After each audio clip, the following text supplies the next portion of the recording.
നമുക്കൊപ്പം ഈ ആരോപണങ്ങൾ വരുന്നതിന്റെ ആദ്യഘട്ടത്തിൽ ഹൂ കെയേഴ്സ് എന്ന ചോദ്യവുമായി ഒരു സൂചന പൊതുസമൂഹത്തിലേക്ക് ഇട്ടത് റിനിയാൻ ജോർജ് ആണ്. റിനി നമുക്കൊപ്പം ഇപ്പോൾ ചേരുകയാണ്. റിനിയാൻ ജോർജ്, അന്ന് തുറന്നു പറഞ്ഞത് നന്നായി എന്നിപ്പോൾ തോന്നുന്നില്ലേ? അതാണ് ആ പെൺകുട്ടിക്ക് മുഖ്യമന്ത്രിയുടെ മുന്നിൽ തനിക്ക് നേരിട്ട ദുരനുഭവം പരാതിയായി രേഖപ്പെടുത്താൻ ഇപ്പോൾ ശക്തി കൊടുത്തിരിക്കുന്നത്.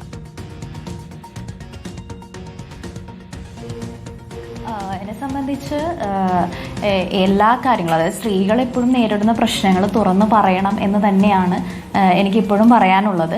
അതിൻ്റെ ഒരു ചാരിതാർത്ഥ്യം എനിക്കുണ്ട്. കാരണം ഒരു ധൈര്യത്തോടു കൂടി നമ്മളൊരു കാര്യം പറഞ്ഞതുകൊണ്ട് അത് ഈ ഒരു നിലയിൽ എത്തി എന്നുള്ളതിൽ ഒരുപാട് ചാരിതാർത്ഥ്യമുണ്ട്. റിനി, അന്ന് ഈ തുറന്നു പറച്ചിൽ നടത്തുമ്പോൾ ഈ പെൺകുട്ടിയുടെ ദുരനുഭവത്തെക്കുറിച്ച് റിനിക്ക് അറിയാമായിരുന്നു? ഞാൻ പല കാര്യങ്ങൾ ഇങ്ങനെ കേട്ടിരുന്നു എന്നുള്ളതാണ്. പക്ഷെ കൃത്യമായിട്ട് ഇങ്ങനെ അറിഞ്ഞിരുന്നു എന്ന് ചോദിച്ചു കഴിഞ്ഞാൽ ഒരുപാട് കാര്യങ്ങൾ എനിക്ക് അറിയാമായിരുന്നു എന്നുള്ള സത്യമാണ്. കാരണം ഇത്തരത്തിൽ പല സ്ത്രീകളും അനുഭവിക്കുന്നുണ്ട്, പല പ്രശ്നങ്ങൾ നേരിടുന്നുണ്ട്. അപ്പം ഞാൻ കരുതി ഞാനൊരു സ്ത്രീ എന്നുള്ള നിലയിൽ എനിക്കുണ്ടായ അനുഭവം തുറന്നു പറയുമ്പോൾ മറ്റു സ്ത്രീകൾക്കും അവർ നേരിടുന്ന പ്രശ്നങ്ങൾ തുറന്നു പറയാനുള്ളൊരു സാഹചര്യം ഒരുങ്ങുമെന്ന് കരുതിയിരുന്നു. റിനി, പൊതുസമൂഹത്തിന്റെ ഭാഗത്തു നിന്ന്, മാധ്യമങ്ങളുടെ ഭാഗത്തു നിന്നൊക്കെ റിനിയുടെ ആ ഒരു തുറന്നു പറച്ചിലിന് കിട്ടിയ ഒരു സ്വീകാര്യത, അത് പെൺകുട്ടികൾക്ക് പ്രത്യേകിച്ചും ദുരനുഭവങ്ങൾ ഉണ്ടാകുമ്പോൾ പലരും പറയാതിരിക്കുന്നത് എത്രത്തോളം തനിക്ക് ഈ ആരോപണം അല്ലെങ്കിൽ ഈ പരാതിയുമായി മുന്നോട്ട് പോകുമ്പോൾ പൊതുസമൂഹം തന്നെ പിന്തുണയ്ക്കുമെന്നുള്ളൊരു ആശങ്കയായിരിക്കുമല്ലോ. ആ ആശങ്കകളൊക്കെ ഒരു പരിധിവരെ മാറുകയല്ലേ ഈ സംഭവങ്ങളിലൂടെ?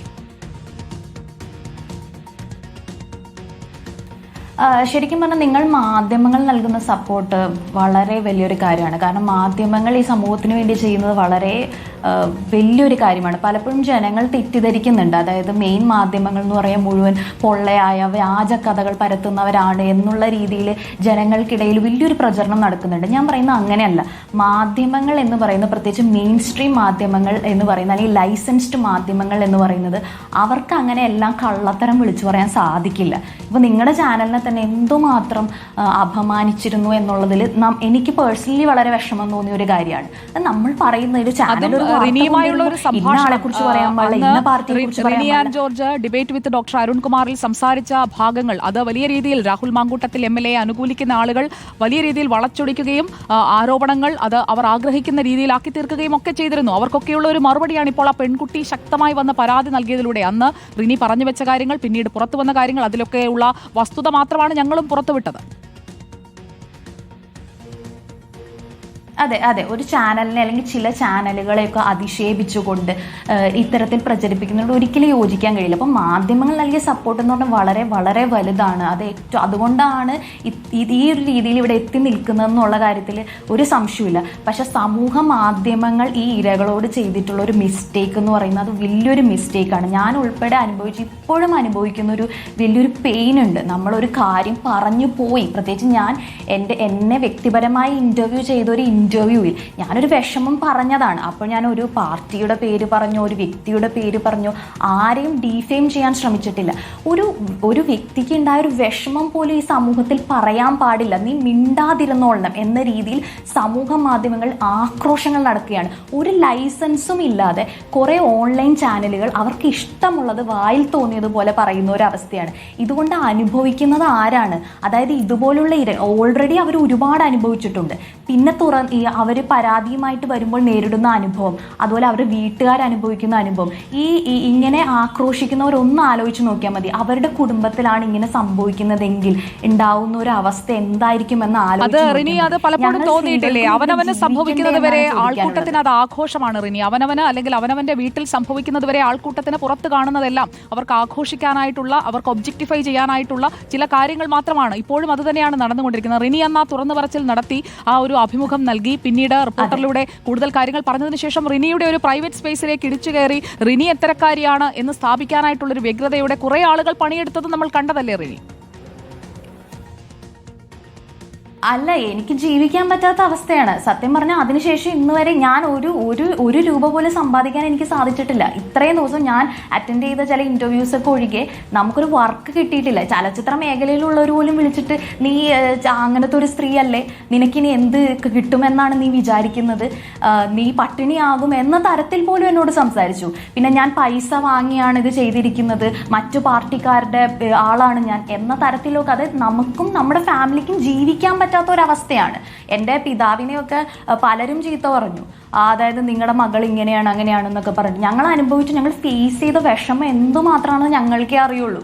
പക്ഷെ ഒരു കാര്യം, ഞാൻ ആരെയും പേരെടുത്ത് പറഞ്ഞ് ഡിഫെയിം ചെയ്തിട്ടില്ല എന്ന് ആലോചിക്കണം. അപ്പൊ പേരെടുത്ത് പറയുന്ന പരാതിയായിട്ട് പോകുന്ന ഒരു പെൺകുട്ടിയുടെ അവസ്ഥ എന്തായിരിക്കും എന്നാണ് റിനി. റിനിക്ക് ആ പേര് പറയാമല്ലോ. അന്ന് റിനി കെയേഴ്സ് എന്നതിലൂടെ ഒരു സൂചന മാത്രമാണ് നൽകിയത്. അപ്പോൾ യെസ് വി ഡു കെയർ എന്ന് സമൂഹം പറയുന്നു, സർക്കാർ പറയുന്നു. ഇനിയിപ്പോൾ ആ പേര് ഇപ്പോൾ പുറത്തു വന്ന ഈ ലൈംഗികാരോപണ നിർബന്ധിത ഗർഭഛിദ്ര പരാതിയിലുള്ള ആളുടെ പേര് തന്നെയല്ലേ? അല്ല, ഞാൻ അതിനെക്കുറിച്ച് പേര് പറഞ്ഞ് സംസാരിക്കാൻ ഞാൻ ആഗ്രഹിക്കുന്നില്ല. ഞാൻ ചെയ്തത് എന്ന് പറയുന്നത്, ഞാനൊരു ജേർണലിസ്റ്റ് ആയിരുന്നു. ഒരു ജേർണലിസ്റ്റ് എന്നുള്ള രീതിയിൽ എനിക്ക് അനുഭവിച്ച ഒരു കാര്യം ഞാനത് സമൂഹത്തിന് മുന്നിൽ വെച്ചിട്ടുണ്ട്. അത് സമൂഹം ഏറ്റെടുത്തിട്ടുണ്ട്. എനിക്ക് ആരെയും പേരെടുത്ത് പറയാനും എനിക്കൊരു നീതി എന്നുള്ളതല്ല ഞാൻ ഉദ്ദേശിച്ചത്. കാരണം എൻ്റെ നീതി ഞാൻ തന്നെ നടപ്പാക്കിയിട്ടുണ്ട്. ഞാൻ ആ വ്യക്തിയോട് കൃത്യമായിട്ട് പറഞ്ഞു എൻ്റെ അടുത്ത് ഇത് നടക്കില്ല എന്നുള്ളത് കൃത്യമായി ഞാൻ ബോധിപ്പിക്കുകയും ചെയ്തു. എനിക്ക് ശാരീരികമായി യാതൊരു വിധത്തിലുള്ള പ്രശ്നങ്ങളും ഉണ്ടായിട്ടില്ല. കുറച്ച് മെസ്സേജുകൾ വന്നു എന്നുള്ളത് മാത്രമേ ഉള്ളൂ. അതിൻ്റെ പേരിൽ ഞാൻ നിയമ നടപടിക്ക് പോകുന്നില്ല എന്ന് നേരത്തെ തീരുമാനിച്ചതാണ്. പിന്നെ ഞാനായിട്ട് ഒരു വ്യക്തിയും പേരെടുത്ത് പറഞ്ഞ് ഇൻസൾട്ട് ചെയ്യാൻ ഉദ്ദേശിക്കുന്നില്ല. അയാൾ തെറ്റ് തിരുത്തിയാൽ അയാൾക്ക് നല്ലത് എന്ന് മാത്രമേ പറയാനുള്ളൂ. തിരുത്താൻ പറ്റാത്ത അത്രയും തെറ്റുകളാണ് ചെയ്തിരിക്കുന്നത്. പക്ഷെ എന്നാൽ പോലും ഇനിയെങ്കിലും ആ തെറ്റുകൾ തിരുത്തണം എന്നുള്ളതാണ് എനിക്ക് പറയാനുള്ളത്. പിന്നെ പൊതുസമൂഹത്തോട് പറയാനുള്ളത്, ഒരു സ്ത്രീയും പുരുഷനും ചെയ്ത കാര്യത്തിൽ സ്ത്രീക്ക് കുറ്റമില്ലേ പുരുഷനും കുറ്റമില്ലേ എന്നൊക്കെ ചോദിക്കുന്നവരോട് നിങ്ങൾ ചെയ്യുന്നത് എന്തുമാത്രം തെറ്റാണെന്ന് നിങ്ങൾ ആലോചിക്കുക. ഒരു പ്രശ്നം ഉണ്ടാകുമ്പോൾ സ്ത്രീയെ മാത്രം കല്ലെറിയുന്ന രീതിയിലാണ് കാര്യങ്ങൾ പോകുന്നത്. സ്ത്രീകൾക്കും തെറ്റുപറ്റാം, സ്ത്രീകൾക്കും വികാരങ്ങൾ ഉണ്ടാവും. ഇപ്പൊ ഞാൻ അയാളുടെ വലയിൽ വീണില്ല എന്ന് കരുതി മറ്റൊരു സ്ത്രീക്ക് ചിലപ്പോൾ അങ്ങനെ ഒരു വികാരം തോന്നിപ്പോയിട്ടുണ്ടാകാം, അല്ലെങ്കിൽ അയാൾ വിവാഹം കഴിക്കുമെന്ന് കരുതിയിട്ടുണ്ടാവും.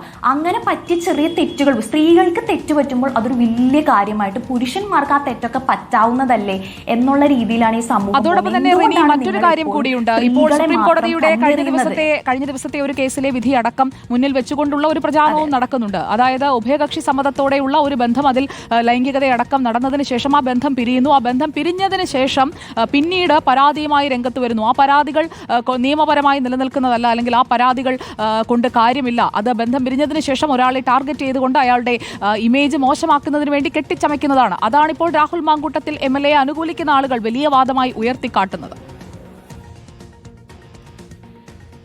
പക്ഷെ ഇവിടെ നടക്കുന്ന കേസ് എന്ന് പറഞ്ഞാൽ ഉഭയകക്ഷി സമ്മതപ്രകാരം നടന്ന ലൈംഗിക ബന്ധത്തെക്കുറിച്ചുള്ളതല്ല. അതിലാർക്കും നമുക്ക് യാതൊന്നും പറയാനില്ല ആ വിഷയത്തിൽ. ഇവിടെ നടന്നിരിക്കുന്നത് ഒരു പെൺകുട്ടിയെ നിർബന്ധമായി ഗർഭിണിയാകാൻ നിർബന്ധിക്കുകയും അതിനുശേഷം ഗർഭഛിദ്രത്തിന് നിർബന്ധിക്കുകയും ചെയ്തിരിക്കുന്ന ഒരു കാര്യത്തിന്റെ മേളിലാണ് ഇപ്പോൾ പരാതി വന്നിരിക്കുന്നത്. അത് തീർച്ചയായിട്ടും വലിയൊരു ഒഫൻസാണ്.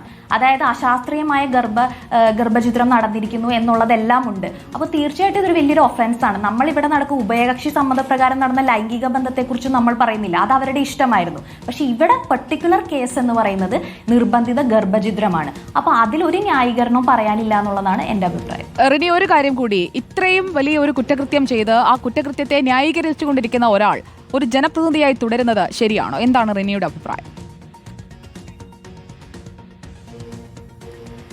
എൻ്റെ അഭിപ്രായത്തിൽ ഇത്രയും ഇങ്ങനെ തെറ്റുകൾ ചെയ്യുന്ന, ഇത്രയും വലിയൊരു തെറ്റുകൾ ചെയ്യുന്ന വ്യക്തികളൊന്നും ജനപ്രതിനിധികളായിട്ട് ഇരിക്കാൻ പാടില്ല എന്നുള്ളത് തന്നെയാണ്. അത് ഏത് പാർട്ടിയിൽപ്പെട്ട, ഇന്ന പാർട്ടിന്നോ ഇന്ന ആൾക്കാരെന്നോ ഒന്നുമല്ല, ഏത് പാർട്ടിയിൽപ്പെട്ടവരാണെങ്കിലും ഇത്രയും ക്രൂരമായ പ്രവൃത്തികൾ ചെയ്യുന്നവർ ജനപ്രതിനിധി എന്നല്ല രാഷ്ട്രീയത്തിൽ തന്നെ നിൽക്കാൻ യോഗ്യരല്ല. അതല്ലെങ്കിൽ ആ വ്യക്തി ആ തെറ്റ് തിരുത്തി ജനങ്ങളോടും ആ വ്യക്തികളോടും ആ സ്ത്രീകളോടും മാപ്പ് പറഞ്ഞ് തിരിച്ചു വരണം. അതല്ലെങ്കിൽ രാഷ്ട്രീയത്തിൽ നിന്ന് മാറി നിൽക്കണം എന്ന് തന്നെയാണ് എൻ്റെ അഭിപ്രായം. ഓക്കെ, വളരെ നന്ദി റിനി. ക്ലാരിറ്റിയുള്ള നിലപാടുകൾക്ക്. റിനിക്ക് പൊതുസമൂഹത്തിൽ നിന്ന് പിന്തുണയുണ്ട്. ഇപ്പോൾ കല്ലെറിയുന്നവർക്ക് നാളെ റിനിയാണ് ശരിയെന്ന് ബോധ്യപ്പെടുകയും ചെയ്യും. Thank you Rini and George.